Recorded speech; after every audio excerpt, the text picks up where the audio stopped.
You are tuned in to the Mark Order Podcast.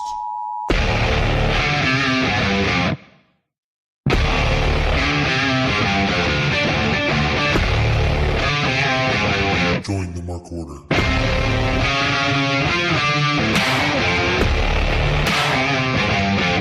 Hello, it is Wednesday night, and I'm controlling the music, so you know what that means. It's a hard cut by Ryan. It is me, Ryan, of the Mark Order Podcast, joined, as most always, by my co-host, Joe. How you doing, Joe? Most always, I'll take that. I'm doing well, Brian. How are you? Good, you know. It may or may not just be us tonight. We'll have to see if there's any returns like there was at the pay-per-view. You know, the Revolution was just return-illusion. Well done. Well done. It felt like almost every match had a return or a shocking something. It did. So, I mean, people got their money worth, I guess. You know, I'm one to question, does one return overset another, or does it add on like a just keep upping the Mm-hmm. you know, I'm trying to think. You had Edge and you had Copeland and Christian, which everyone kind of thought was going to happen. Okay, that's one. You had Rousey debut. Sure. Which, Speaking of return and debut, I don't know. Maybe there's whose music could that be? Jim Johnson era music. Hello. It's What Kate. music? What's going on, fellas? How are you? Good. How are you? I'm good, Joe. It's so good to see you and so many of your shoes. What a fun background. We were just talking how this is such a heavy return episode of the Mark Order with all of us returning. Bang. It's just like Revolution. We had like Kenny and Rhonda and Cope and Christian and Osprey. So we're on brand. Okay. That's what we are. So brand wise, I feel like the Dark Order doesn't really exist much anymore. So I don't know. But I feel like we're committed to the name, right? We're committed to the bit. Yeah, we'll just take it over. Oh, I like that. We can start. Yeah. We'll give each other fun names. Do some shit. That's just ours now. Sorry I was late. My webcam was being weird, but hello to everybody in the chat. Hi, Taylor Cannon. Hi, Scott George. Hi, Big G. What's cooking? How are you, fellas? How you doing? Good. You know, just finished you gave me time to finish my dinner, which was nice. Nice. Okay. Nice. I'm glad I was able to provide that for you. I don't know why you're eating at 10:30 at night, but Second half, I had some of it earlier and then put it aside and then finished it. Second dinner. Nice. Second dinner. Nice. It's like second breakfast. Hi, Jesse Ozog. Oh, him and his wife went to Book of Mormon. Ugh.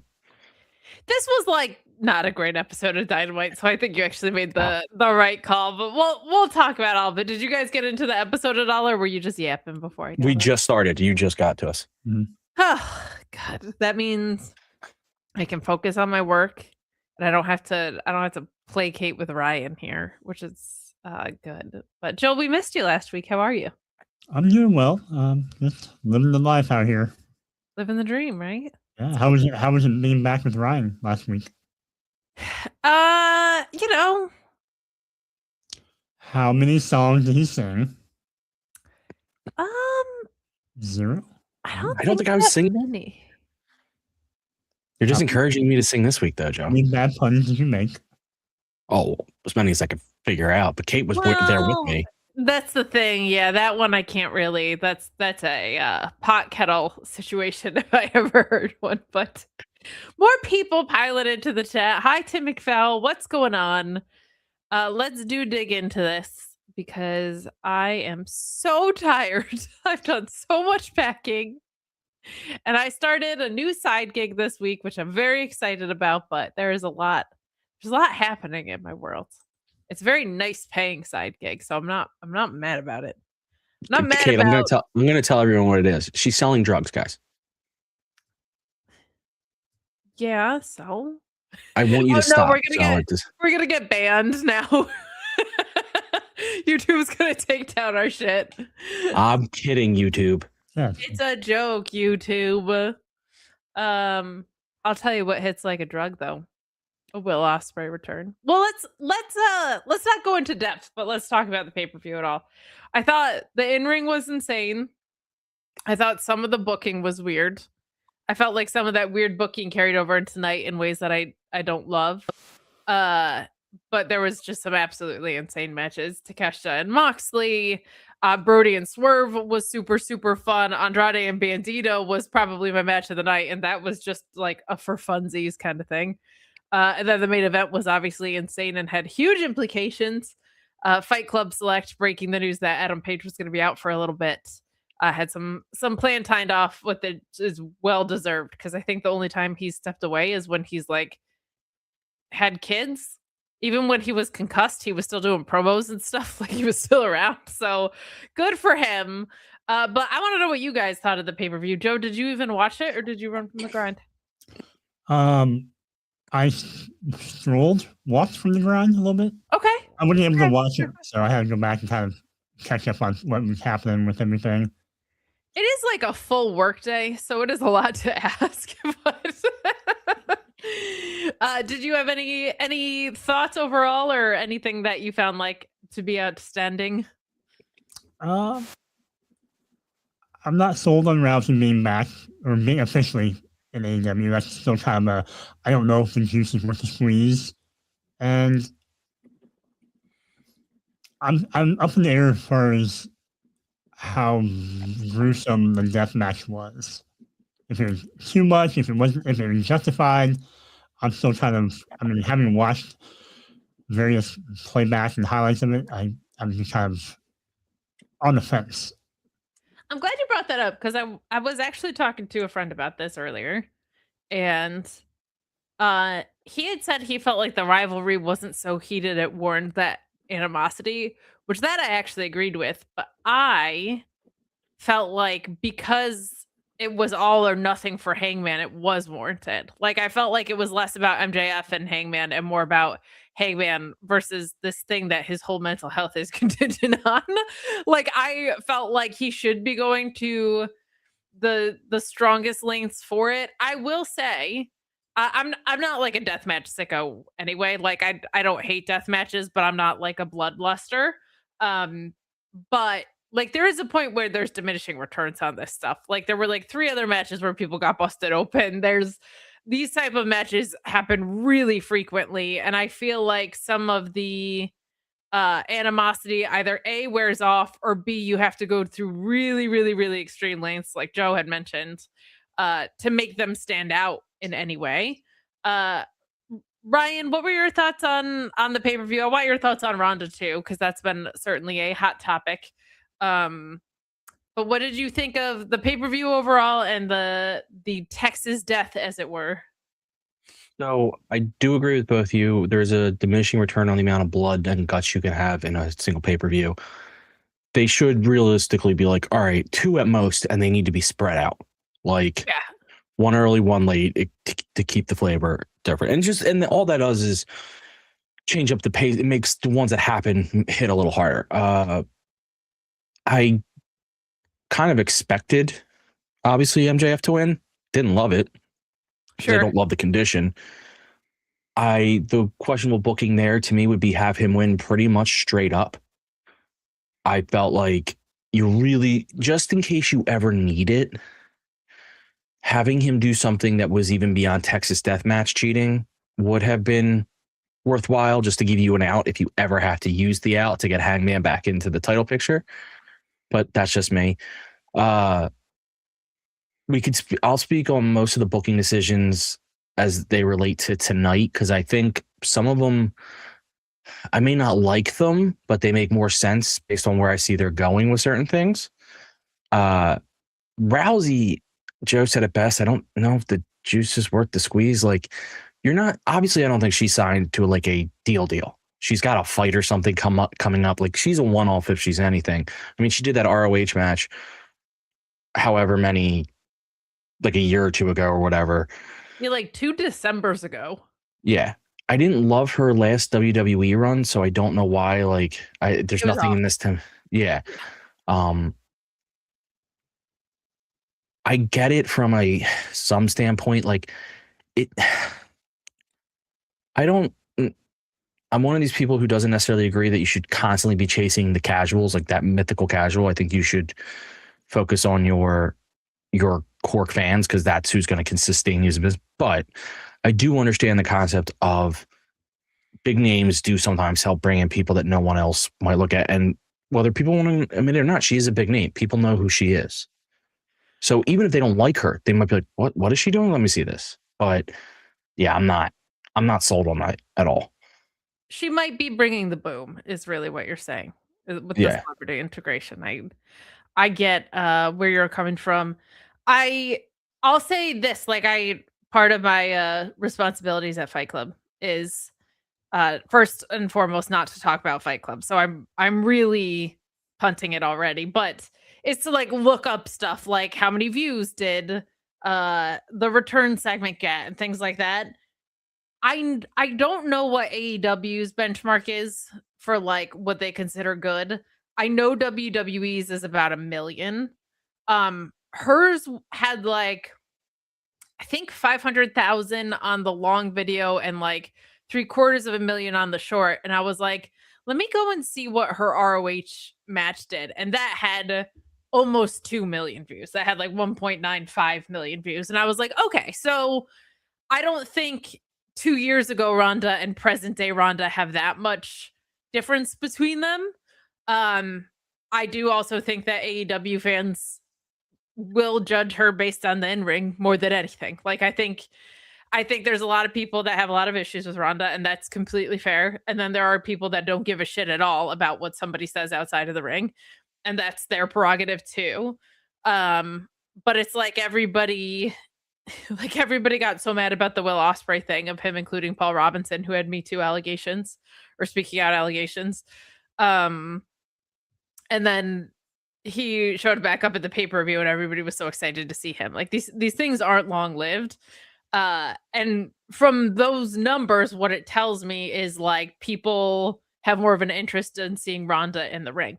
Now, I'll say this. I think the AEW ROH presentation lends itself much better to what she's doing. And I do think her first run was better.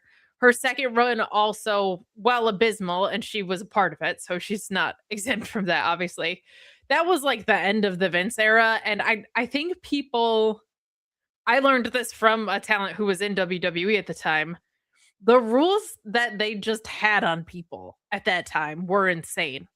Don't walk around the ring, be staring at the camera. We're going to pipe in crowd noise. So be sure you have to pause at this part. Make sure you listen for it. They had no idea how to write for her. They had no idea how to write the feuds for her. So it was also hamstrung in a lot of ways too. So I'm somewhere in between. Like, I'm not excited about it as is, but I think like I have an open mind to see, because I actually thought the ROH match was really good. It was also against Athena and Billy Stark. So it's like, that's a hell of a duo to go up against, of course, as well. So yeah, that was, I think, a point of contention. There is this fight that she has with Gina Carano coming up in July. One thing I will always side with her on is her advocacy for speaking up about fighters' pay, because it's so much worse than in wrestling. And largely, much like how when WWE was the only game in town, it was bad for wrestling. When UFC was realistically the only game in town, it's bad for fighters. And they don't have weekly TV paychecks. They get fight paychecks, and that's really rough to live off of. So I do applaud that from her. I can at least say that. There's a lot of things she said in the past that I disagree with, but some she's apologized for, and I'm not someone that sits around trying to distinguish whether someone's apology is sincere or not. I let their following actions dictate that. And I will always side with the fighters making more money, especially on the mixed martial arts side, because it's a way worse landscape there now. Anything else about Revolution you guys want to talk about? Andrade and Bandito surprised me, but didn't surprise me. Like, I thought that match was going to be great. I thought it had the potential to be a show stealer. It was like my favorite thing by a pretty decent margin. I had so much fun with it. The dueling pants spot was so funny. Like Bandito trying to break off his breakaway pants, but not being able to get them off. And then Andrade just kneeing him in the fucking face. I thought it was so funny because it was taking so long. I was like, oh, that's so good. I had a lot of fun with that. I had a lot of fun with Swerve and Brody. And anything else that you guys wanted to call out? I need to figure out what's going on with the trio titles. Yeah, that was weird. Hotshotting back to Kevin Knight and Speedball, and now apparently Mystico. I will say this. At least those guys don't have any titles. It is true. There are no double champions in AEW now, which is a really good thing because you don't have that with Hanger, you don't have that with Willow, you don't have that with the Callis family. So that is a very, very healthy thing. Mystico has a dual contract with CMLL. It broke earlier that Claudio now has a CMLL contract as well. I hope to see more of that. I hope to see that with like the MXMTVs of the world, like people who aren't getting utilized, getting to work other places that are friendly. But yeah, we can dive into this episode of Dynamite and tie back to Revolution how we desire to. But the big thing is that Will Ospreay is back, which is a huge shot in the arm to the top of the card, particularly on the face side. We have kind of a heel-heavy environment right now, largely also because Kenny Omega is obviously on a somewhat part-time schedule, but he came back to run off Moxley after he had a fantastic match with Takeshita. And then Will Ospreay is back in the ring tonight against Blake Christian. I thought a brilliant choice for a first opponent back. That was really fun. I saw Blake Christian at GCW this weekend, actually, and he is someone they definitely were smart to keep signed. He's underrated, and this kind of went how you would expect it to go because it was Ospreay's return match. You had Blake Christian stalling early in this, getting cocky, and then managing to make Will Ospreay do some work, and of course targeting Will's neck. There were some good counters in this, and it was like a good balance of enough near falls to make it feel competitive without it feeling like the outcome was ever really in doubt for Will Ospreay, because he just blasts him with a hidden blade and gets the win. And then post-match, he calls out Jon Moxley, saying the difference between them is that Ospreay doesn't need a weapon to snap someone's neck. He'll do it with his bare hands, which brings out Moxley and Wheeler Yuta, and all hell breaks loose. You got Ospreay attacking them, throwing trash cans at them, trying to fight them off, and then Pac shows up, which I was like, I will take an order of that, please. I will take one order of Will Ospreay versus Pac, please. Pac is locked in the brutalizer. Security gets involved. Ospreay comes flying back into the chaos. So if you were like, is Ospreay going to take it easy after his surgically repaired neck? The answer is no. The answer is no. He is so back. But fellas, I'll let you guys dive in. How do you feel about this match? But more importantly, the Will Ospreay return. I think this is a good thing to have at the top of the card when you have MJF as a heel, Swerve as a heel, etc. It's nice to have as much of a baby face because Will Ospreay just is a golden retriever of a human being. So it's nice to see here. To your point, Blake Christian was a great person to have a Will face off in his return. I think it really kind of showed that Will hasn't lost a step, and there's not a lot of rust. Any rust he had, he knocked it off, rehabbing and training. Sure.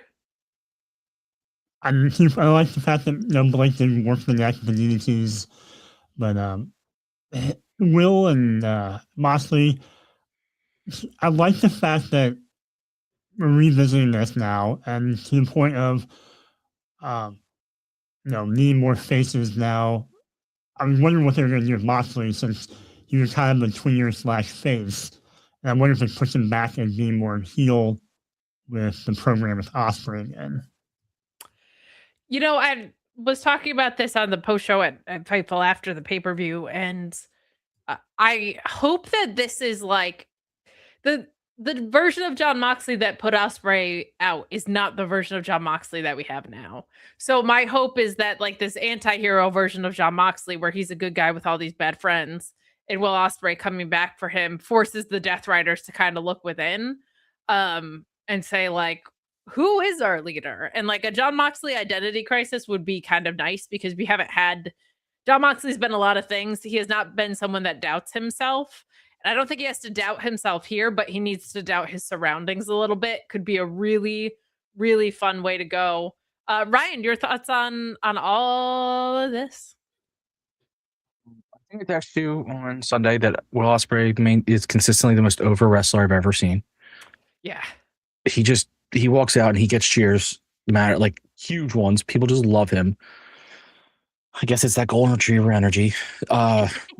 I think Bryan Danielson added a lot to the commentary because of the neck surgery related stuff to be like, yes, when I got mine, because it goes beyond the wrestling kayfabe world to real life of like, he's someone who can relate to the changes you have to make. Now, clearly Will's not making a ton of them based on some, though. Part of me thinks you're going to show some big moves at the beginning just to prove to everyone that you're still good. And then you might dial it back as, you get a little bit more screen time.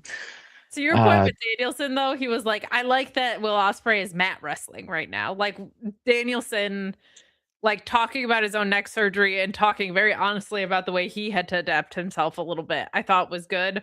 Will Ospreay, I fear, has that Dragunov thing where he's like, I don't know how to wrestle any other way than at an 11, so this is what you're getting. But continue. Yeah. So the match, Blake Christian's awesome, and I'm glad he got officially signed, and he's incredible. Would have liked him to come out to his entrance to the song that Jeremy has been begging for Vanilla Baby. Yep. Vanilla Baby. But the after is interesting because one, I want to see Ospreay versus Pac just as much as you do. That's going to be incredible. But Joe addressing his Mox, what is this? Them pulling him more back into heel, and I actually see them pulling him more back into face. It may be part of the split with because I still believe he's got to split from the Death Riders at some point. That only because at some time you have to split that group up, and that's the easiest way to go about it. Sure. And I could see it from him being almost too facey with Will because like he shook Takeshita's hand. He's very much like entered this I'll respect you if you need it thing, and it doesn't seem like Pac is that way. It doesn't seem like Claudio's that way. So I could very much see this being the impetus. But if they want to make him more heel, they'll make him more heel. Though I don't know how you do that. The fans want to cheer for him because he's having good matches. Yeah, I feel like Moxley also just the one thing that I've learned with him through all this, I'm like, he really does just work better as a face. Like he's just a better face wrestler, and that's great. That is perfectly fine. I think with Will, him going into All In is gonna be the call. Like what does that look like? Because if he's not the one to face MJF at All In, are they really going to try to like where does Ospreay fit into the picture? Because if he's going for that title, he should win it, I guess is what I'm saying. So do they just have him be the one to take it off of Max, or does Will go after a different title? Will be interesting to see. We got some more love in the chat. We got Jamie from Perio Magazine saying Robbie dual contract Eagles. He is going to be on Collision. I'm very happy to see my TMDK boys all over ROH and now on AEW Collision. A nice job by commentary setting up that Robbie Eagles was Kyle Fletcher's trainer and these things. But it makes me happy because New Japan is like, I know we lost a bunch of talent, but we're also not going to re-sign TMDK. I'm like, do you want a tag division at all? Is a weird call. But Robbie and Fujita have been doing really good work. But I'm always here for more Robbie Eagles on my team, and always for Robbie getting the respect that he deserves, quite frankly. We got Sloanamite in the chat as well, and Tim McFowle saying Will came back sexier than ever. He looks good. He looks good. Head of hair, quite the head of lettuce on Will Ospreay these days. You can tell he's getting married soon. He's like, I gotta stay in shape. I gotta stay looking good. trying to get You to ever the altar. get out with of shape? Well, you know what's funny? I had said like he seemed like he was like, my neck is injured and I need to reinforce it by putting 10 extra pounds of muscle right specifically like in my shoulders and around my neck. Like he looks so jacked in that specific area. And I was thinking about like in COVID, how he went from like lean high flyer to like the Osprey that we saw before. So he's always transforming his body to work with whatever he's doing in the ring, as reckless as it can seem from a ring standpoint. But also a lot more ink. I know he said his mom hates tattoos, so sorry to Will Ospreay's mom, but let's move along to Moxley and Yuta versus Juice Robinson and Ace Austin. Nice to see Juice and Ace Austin in action here. I also love when wrestling just dovetails their segments. It makes me happy. It makes things flow really naturally. But even after getting jumped by Ospreay, Mox and Yuta still jumped their opponents before the bell on this. And they do get the win here. Juice and Ace having a really nice showing here, though. It's nice to see that stable, seemingly more healthy than they've been. I miss Jay White so much. But Moxley's team kind of just getting their heat back here. You had Yuta hitting the Psycho knee on Juice and Moxley hitting a Death Rider on Ace Austin to win. This was a solid tag match. This whole night felt very weird, and that sometimes happens coming out of AEW pay-per-views because everybody's injured or banged up. I know NXT, I'm sure AEW's had it too. Like these airport delays are wreaking all sorts of havoc on production and talent getting places, all these things. So this match was good, but this was the beginning of like, this episode just feels weird. I don't even know if it's at this point, I was like, I don't even think it's bad. It just feels weird. The crowd wasn't fully into it. Like, I didn't really understand the full purpose of this match, but it was a perfectly fine match. I didn't have a problem with it, but this was the beginning of things just feeling like a little bit off. Ryan, what did you think? Well, first of all, I have to address that Jesse Ozog was asking if that's my desk behind me. What, Jesse, you only have one desk?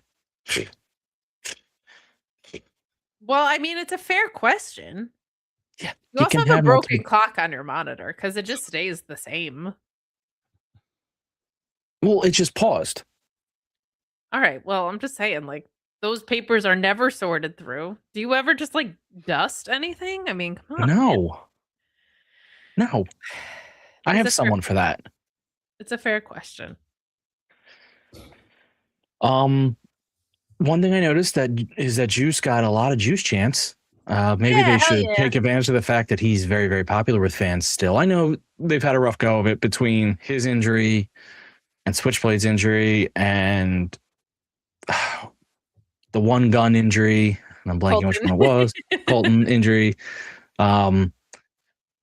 So yeah, but they need to recognize that Juice is still very, very over, and Ace Austin is incredible. So like adding him in was great, but they need to. I had the right person there, right? Ace Austin. All right, Joe gave a look, and I thought, did I say the wrong name? Yeah. No, you're good. So adding him in was great, but that they need to do something with them more, and truthfully, they have options if they want to take it. Yeah, I wasn't sold on this match for whatever reason. It didn't seem to have the. You know what it was? Time filler, like it. Just it was overshadowed by the before. You had the brawl before, so it overshadowed the match instead of just like.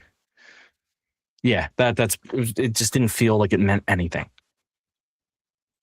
Yeah, it felt filler to me. Joe, what did you think?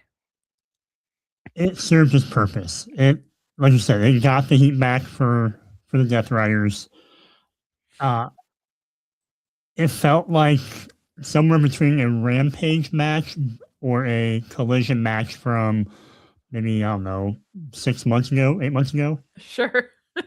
just kind of thrown together. My only takeaway was looking at Wheeler wrestling in trunks with a shaved head.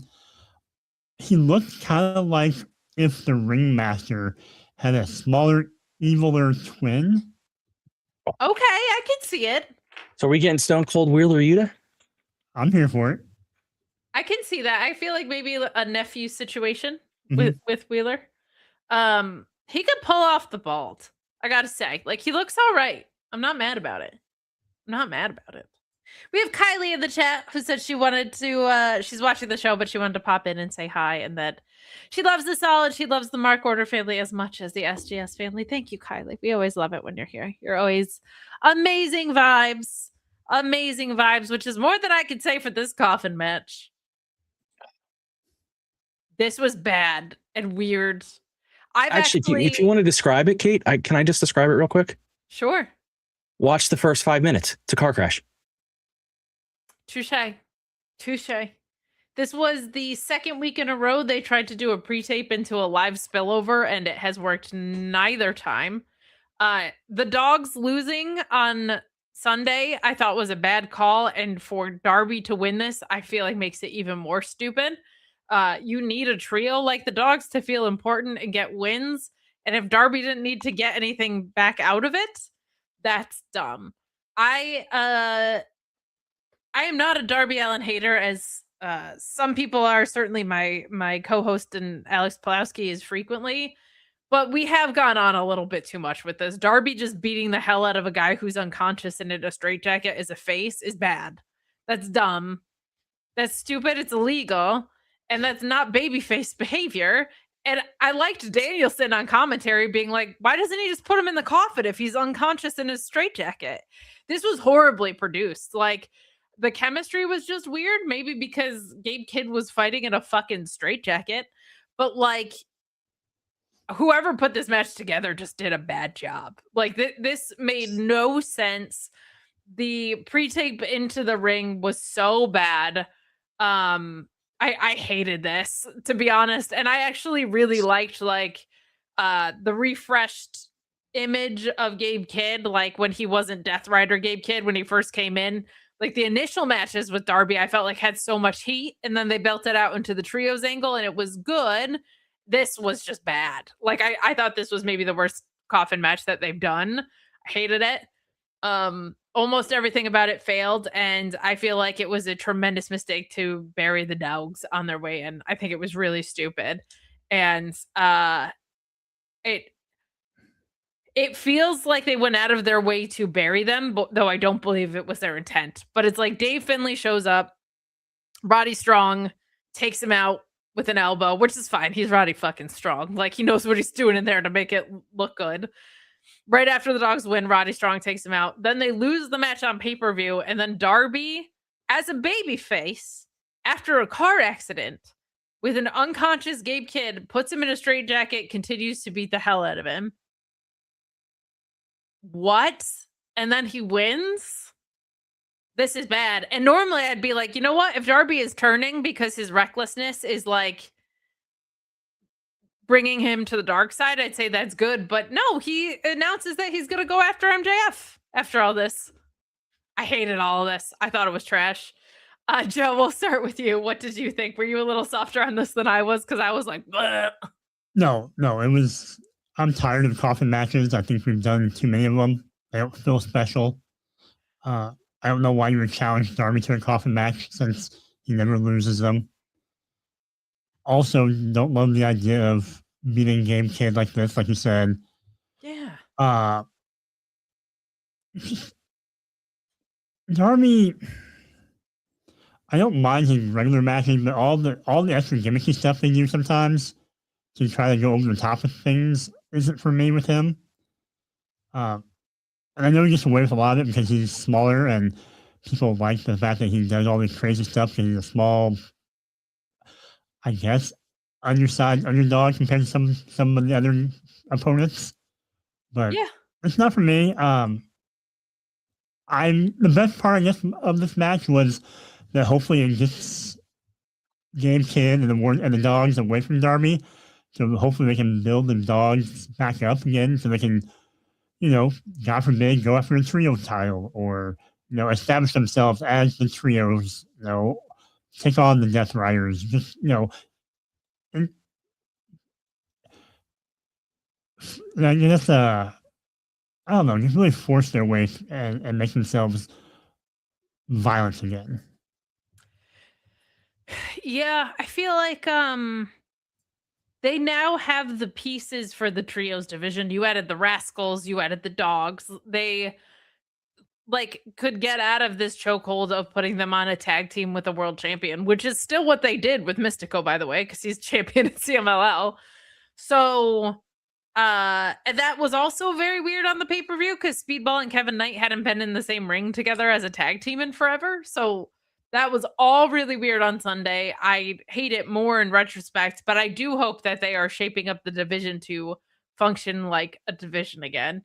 Ryan, I certainly have my complaints about this match and the booking. I just thought this was so horribly put together.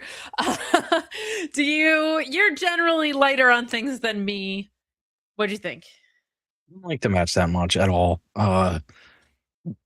I don't like starting out with a car crash. I just think that's stupid because, like, I know wrestling Who is letting is. them go wrestle a match after that? Well, Like, that's that my just thing. Like, I seems know wrestling is wildly supposed to. Yeah, you're supposed to suspend your disbelief, and these guys do things that, in retrospect, may kill some people. But in everybody's brain, even within wrestling, a car crash is like deemed like super serious. Like you don't want like.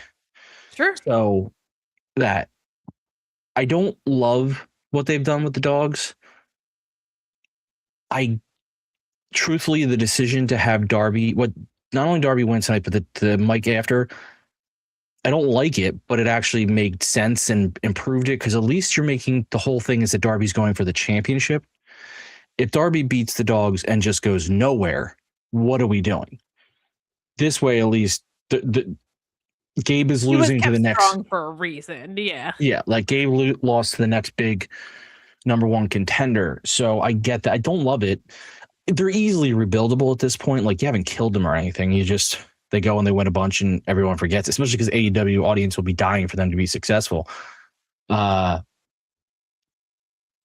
issue with Darby, and I've had this for a while now, is his whole gimmick is supposed to be he uses his body to hurt you, but he hurts himself. And I happen to hear, and I don't feel like we get a lot of that out of him anymore. Like I don't feel like there was some of that tonight. The car crash actually was an example of that. He was willing to, but like I feel like a lot of times it's not. And there was I don't know whose podcast it was an ex-wrestler talking about Mankind, McFoley, how the goal was like he'll take double the pain just to inflict a little bit on you. And that's who Darby's supposed to be, that he'll take more. And I don't feel like you get that a lot out of him anymore. And that always bothers me with him. Like, no, it's gone very stale. It's gone very stale. I'm hoping like maybe my favorite Darby match outside of like Will Ospreay in the C2 and maybe one or two other ones. Like was against MJF. Like the initial headlock takeover thing, like it all worked really well. So I'm optimistic that maybe we do something good with Darby, but it's really getting old. It's like it's just getting very, very formulaic. And to your point, like it's losing its luster a little bit. And part of what I had said before of like this oversaturation of ultra violence, I feel like Darby he used to feel like everything was a 7 out of 10 spot, and it's like, okay, yeah, but I just saw someone eat barbed wire 3 days ago. Like it doesn't have the same impact. So I don't know. Think about it. He's the only character who hasn't really changed or evolved. Major character. Like if you really think of all the AEW people, like even someone like Orange Cassidy, who you say is he's evolved. He started out as a comedy character showing no effort, and now he's like, yes, he still has his low effort stuff, but he's had moments where he's yelling. He's had moments where he's clear he cares. He had the international title and did all those defenses. Like he has evolved as a character. It hasn't been this big moment, just slowly over time. Darby is the same as when he came in. And I think that's a detriment to him. I mean, I think you could argue the Sting stuff like was a leap forward and having like his. How is he different? How has anything been different for him? Dad.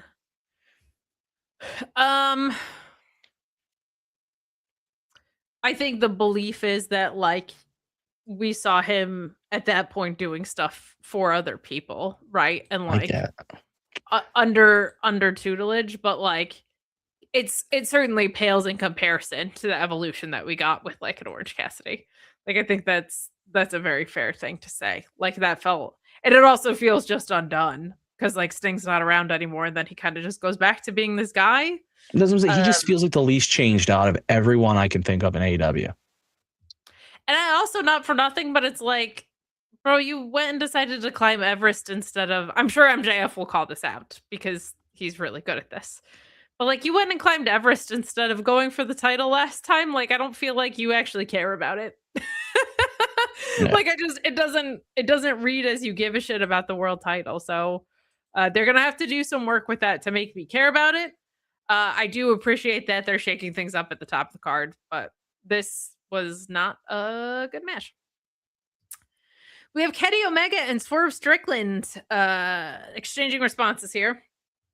We get Kenny with a message aimed at Swerve, proposing a winner-takes-all scenario involving Swerve's #1 contendership.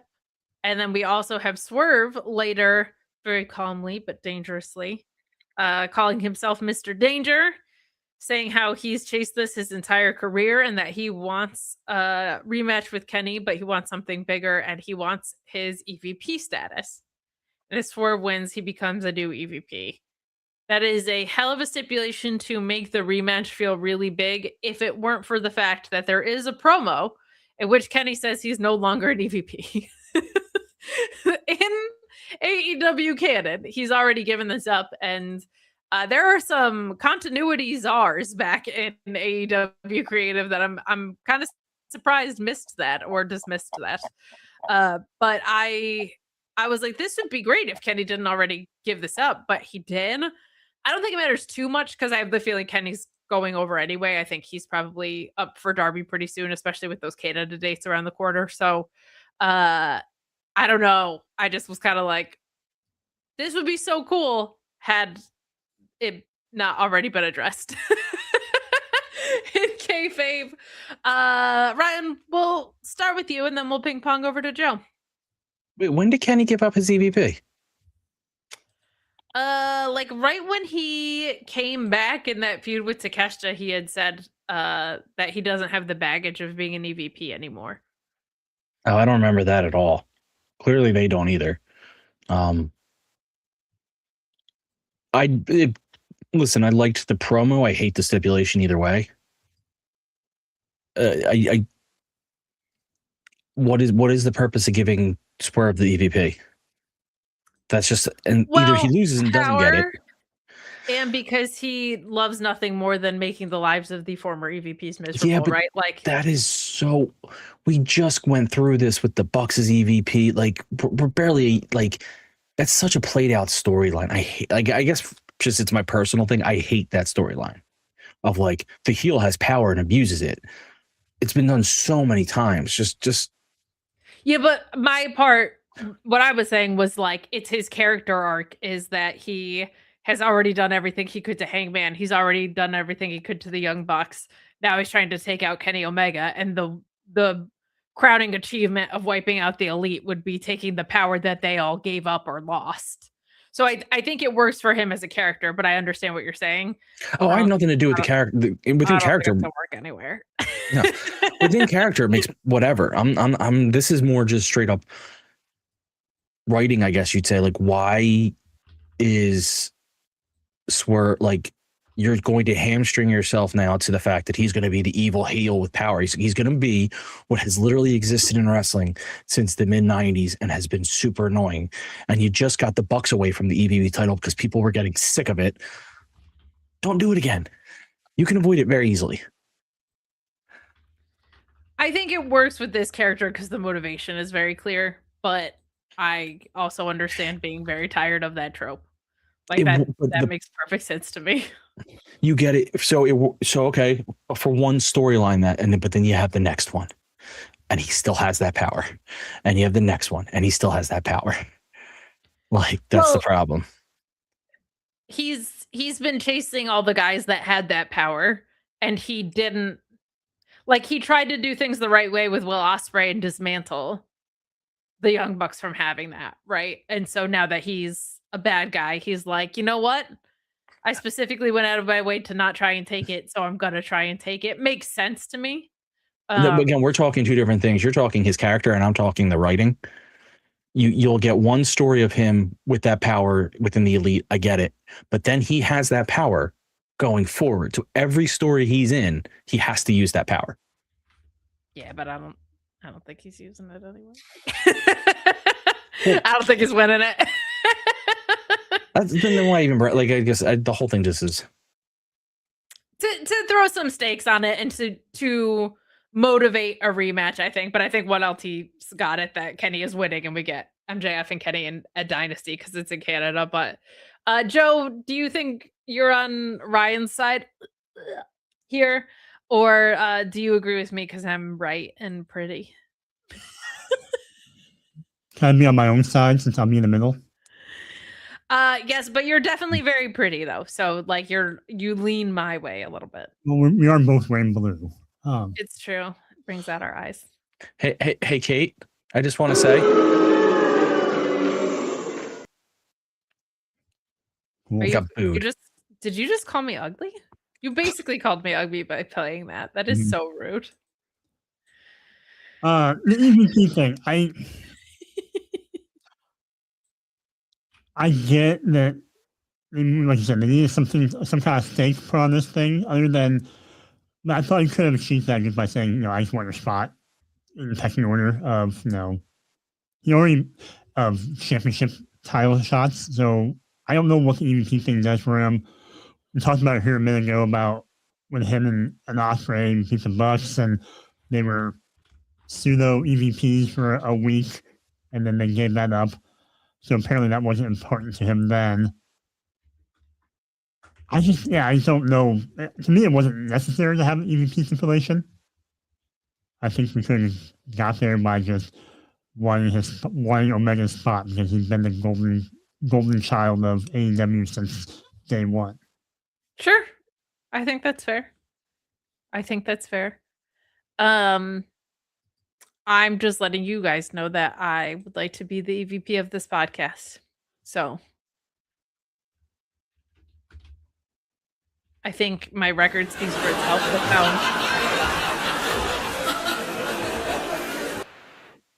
with how consistently I'm around.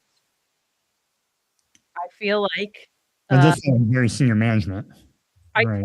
Yeah, like I should probably have like a stronger say in things.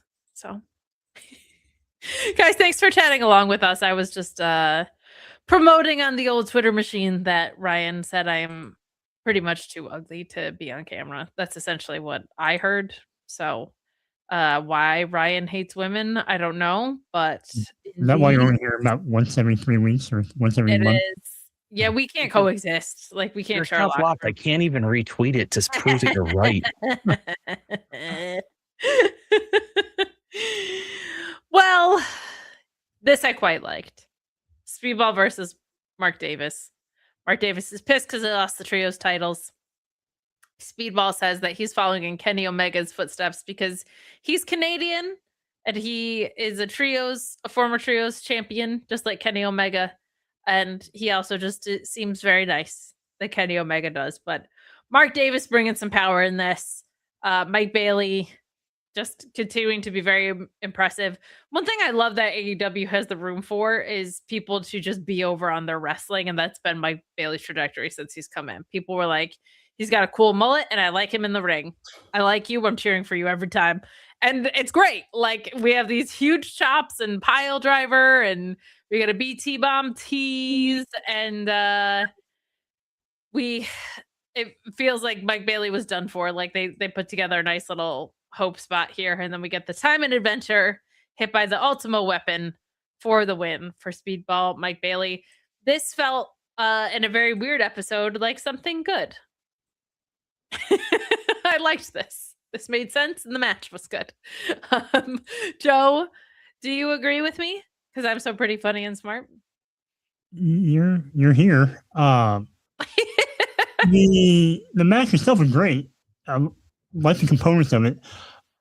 I'm not sure what we're achieving with pushing Speedball with a singles win, while we also push Kevin Knight as a singles winner, while they have the trio championships. And I thought we were trying to push Mark Davis more as a singles guy too as well, but I didn't like the fact that he lost to Speedball. I don't know. The match stuff's fine. Outcome wasn't sold on. Yeah, and I think it's tough because they're trios champions. They should be in a trio, but these episodes right after a pay-per-view, it's like everybody's banged up. I haven't heard anything. But it feels like everyone's banged up. Mystico also works somewhere else. CMLL is sold out every week on his back, so I don't know if he's around or whatever, but I liked it for what it was because it made sense. It was good in the ring, but not a lot of that happened on the show tonight but I agree with you. What is going on with Speedball and Jet Speed as a whole? Because it's you have Kevin Knight in singles matches, but they're trios champions together, and they were wrestling tag matches, but now they're not. It's very confusing. Speaking of confusing, I don't know why Ryan's face looks like that, but I guess we'll get his thoughts. Do it again. Wow. You can have all the sound effects you want, pal. I would do the fountain sound effect, but apparently it goes on for a very, very, very long time. You can pause it though. I know, but I just thought I'd let it play to the end before the show, and it just kept going. I like that they keep Mark Davis wrestling, that he didn't get thrown to the wayside. He was obviously in line to be part of a big tag team that was going to be awesome. I'm just glad that they're keeping him around. Didn't go, oh, your tag team fell apart. Here you go. Yeah. Speedball is incredible, and fans love him because he just goes out there and does what he does. The kick to the back of the head was awesome. The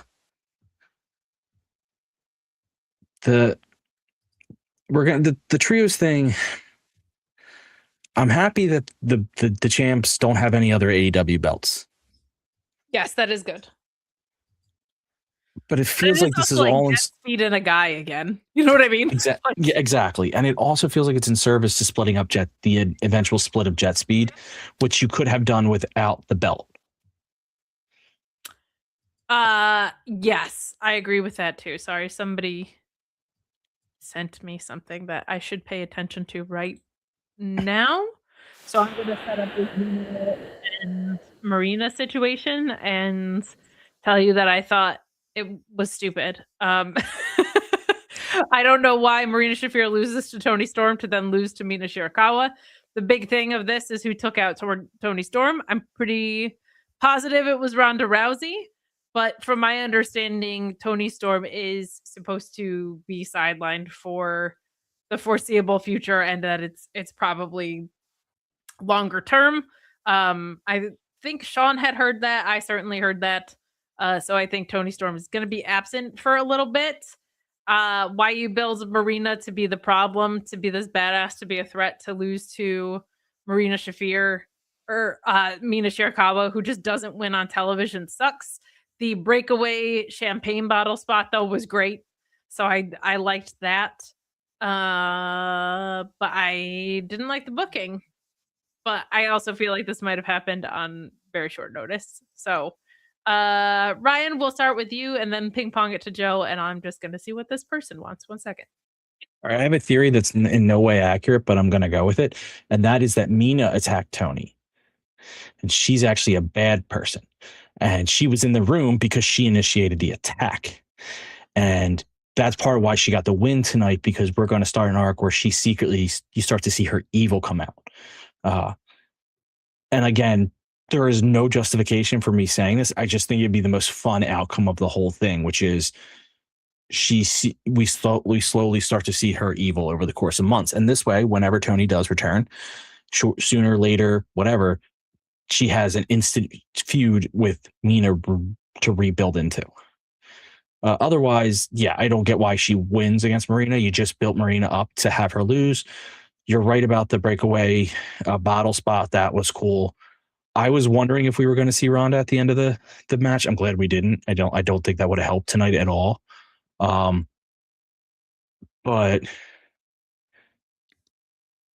I don't get it.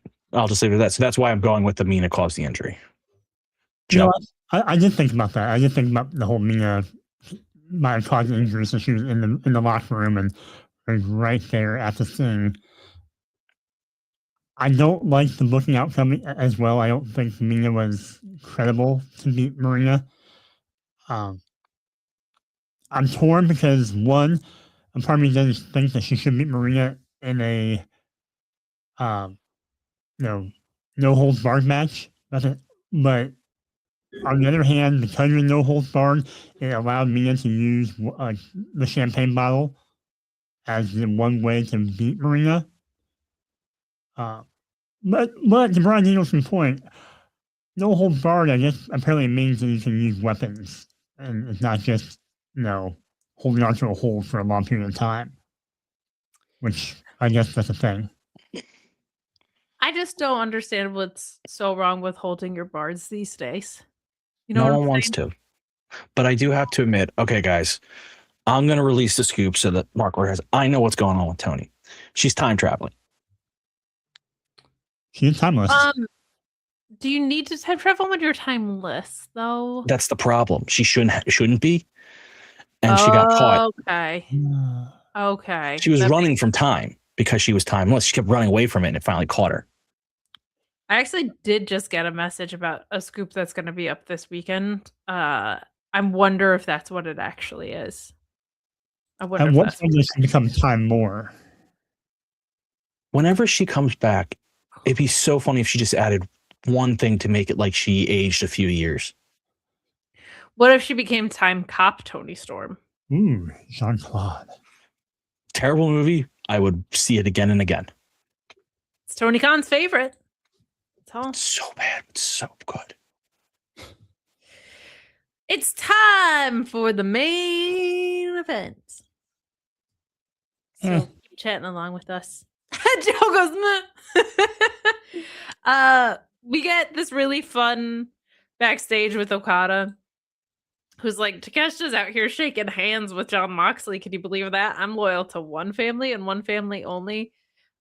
Lyric said this on Twitter, and it's so funny and true. Okada gets so taken aback whenever he's held accountable, and it's just like the funniest, most charming character trait of like, how dare you hold me accountable for my words and actions? Ridiculous.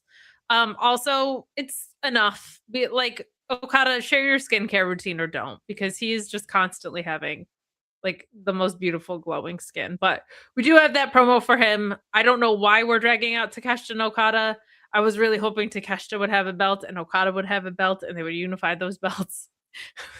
But those two did face each other, which I guess is still possible. But oh my God, let's get it in gear.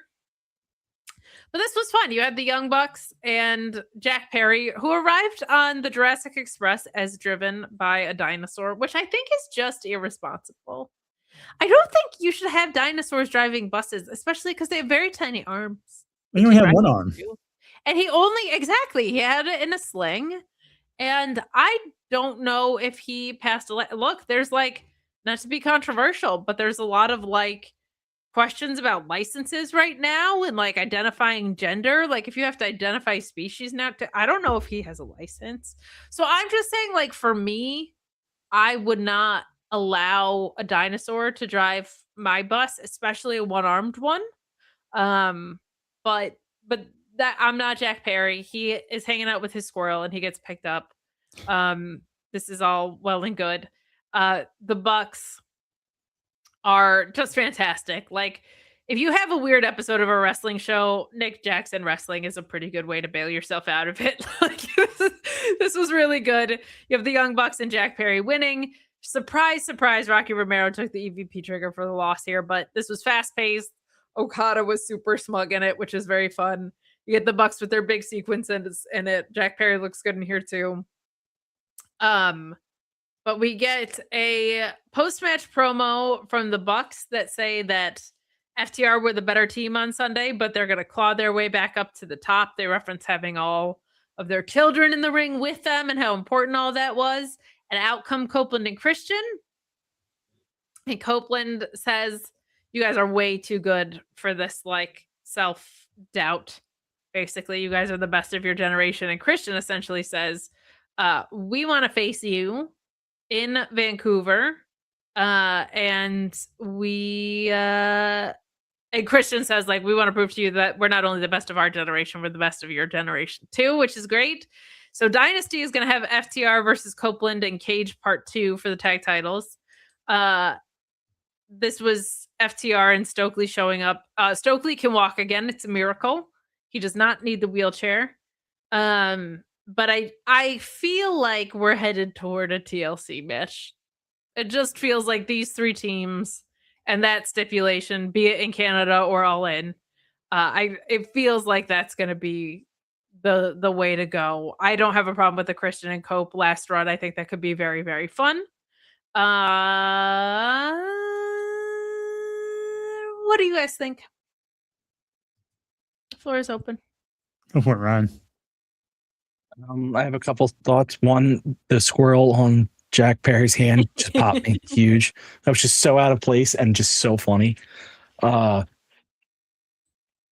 think the Don Callis family might be a cult. The way they talk about him, like, we love you, Don, and stuff.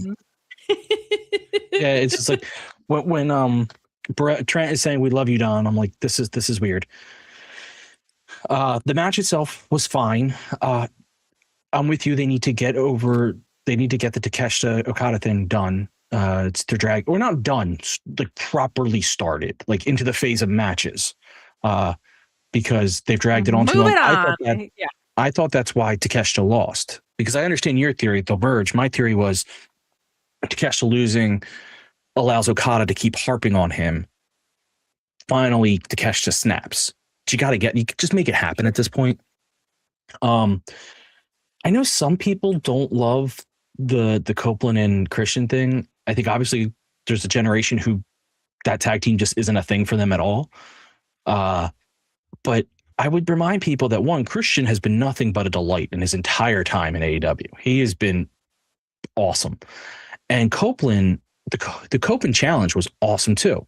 He had a little bit of a rough spot after that when he came back from injury, where people were kind of like, what are you doing? But when he first started and did the open challenge, it was incredible stuff. So, like, they've done pretty well on, like, the two of them have actually, I think, delivered in their stuff. They haven't been like, they haven't felt like these washed up guys are like, why? And because they've been away for so long, it's not like you're like, oh no, they've dominated TV. Give them this last run. The key, though, to me is that FTR shouldn't beat them and the Young Bucks shouldn't beat them. Have someone else beat them. Yeah, you gotta start raising these younger teams a little bit. I agree with that too. 100%. 100%. The FTR and the Young Bucks don't need to beat them for some torch passing thing. Those two teams are too established to need that. But you have them win. You have them win a few feuds. Even beat some younger teams that, like, come close. But then you have one newer team or honest, like, team climbing to the mountaintop beat them, and that makes them. I agree with that entirely, which is gross. I don't like agreeing with Ryan. But what do you have to say about it, Joe? The match itself was fine. I think that the things I had of note was it looked like the Young Bucks have added some more double team moves to their repertoire. So I felt like that helped freshen up their matches a little bit more. Also, I think this is the second time that Jack Perry has bit Okada in the junk. Yeah, we got a triple dick bite in this. That was new. That was new. And going to the earlier backstage promo part with the Don Callis family, I'm kind of hoping that maybe Okada is the antagonist of this Don Callis family civil war. I think every time he keeps kneeling to Teshka and seeing some of the family members' reactions when he does it, I think it's interesting to see where people, what side people take. So I very much would like to see that as a way to implode the Don Callis family.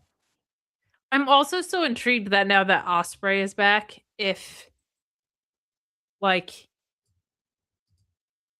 I feel like we're going to get into a custody battle over Kyle Fletcher sooner than later. Like, I think it's going to be Takeshita breaks away and wants to bring Fletcher with him, and Okada wants him to stay because Kyle Fletcher should be moving up the card. But the idea of Will Ospreay being like, I've been where you're at and I got myself out of it too. And like, I'm proud of you for leaving would be really, really, really cool. Would be really, really, really cool. So I'm here for all of that. I think it could be fun.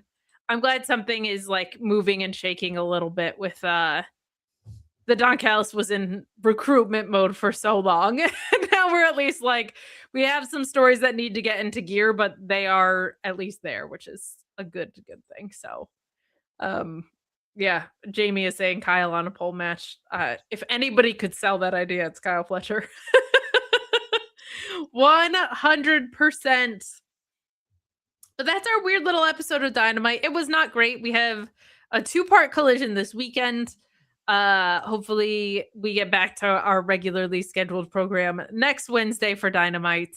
And I think that sometimes after these very long, intensive pay-per-views, the Dynamites after them are not always the best, which is okay because they've been on a heater before that. So what LT asking where Eddie is, he's had some health stuff going on with like not an injury, but with headaches. I know he was on the ROH tapings and has been working Collision a little bit, but he's cleared, like he can work, but he's I think not necessarily like in full form right now. So they're kind of migraines. They said he went back home because of migraines.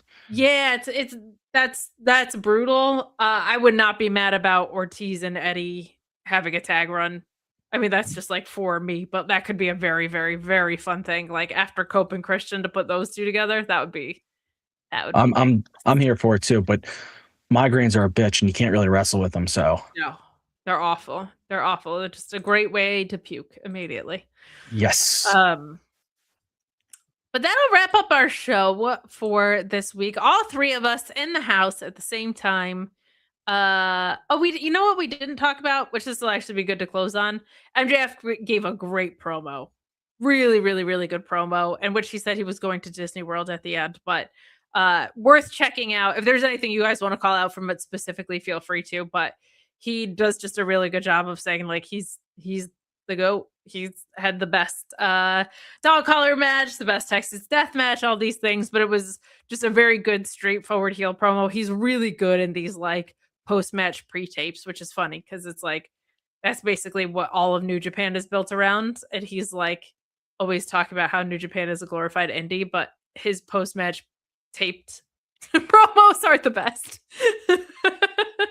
So there you go. Jamie saying take your wife on a honeymoon, dude. Yeah, Alicia too's got another long while, I think, before she's able to go on a honeymoon with her husband. But if you guys want to call anything out about that, and then we'll get out of here. That's incredible that he's only 30. It is he is a young baby. That Texas Deathmatch was his birthday gift to himself, which is insane.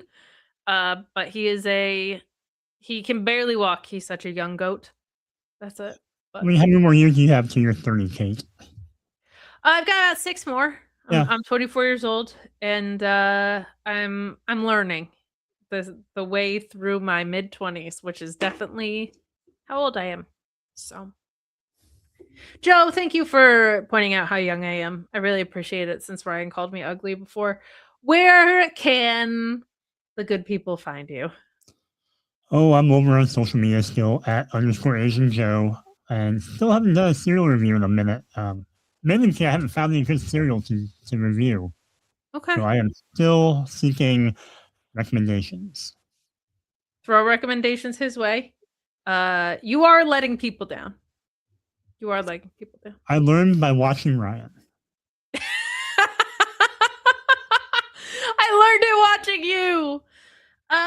Ryan, if someone were perhaps not there for history, or way over there for history, or near for history, but perhaps here for history, do you know where they could perhaps read about such history and perhaps even partake in YouTube videos about history? No.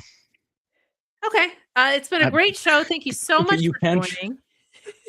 First, you can follow me on all our socials at MarkOrderPod. But as Kate was queuing me up, I have a blog that I do need to update with some of the new stuff I've done because I've got a new way of doing it. Basically, the blog will be what I do on video just written out.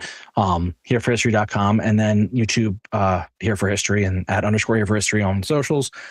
Nothing new this week because what I thought I recorded had a critical error to it. So nope. And yeah.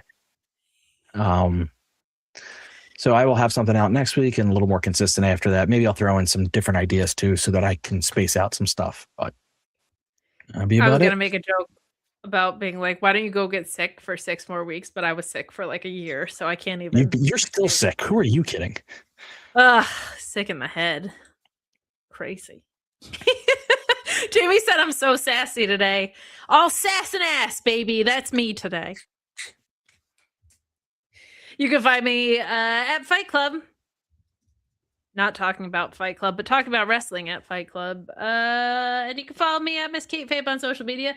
I'm at the end of a 30-day Instagram challenge where I have posted something every day for 30 days because I am terrible at being consistent.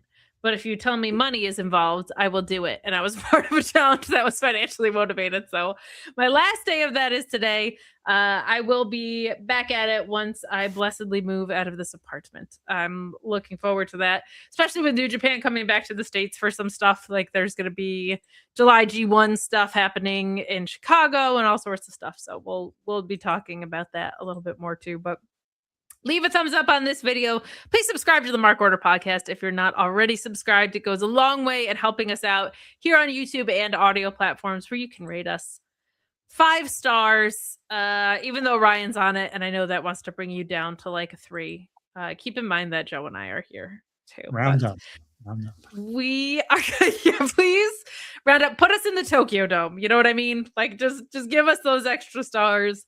We're gonna get out of here. Thank you for hanging out with us tonight. I know it wasn't the best episode of Dynamite, but it's always a great time here at the Mark Order podcast where we say goodbye and good night, and then Ryan dictates the production cues to close the show. I put on the outro overlay, then I find the outro song. Before I hit, I say Kate sucks. Hey.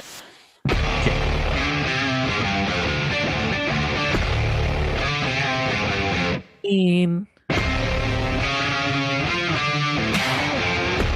Ryan's mean.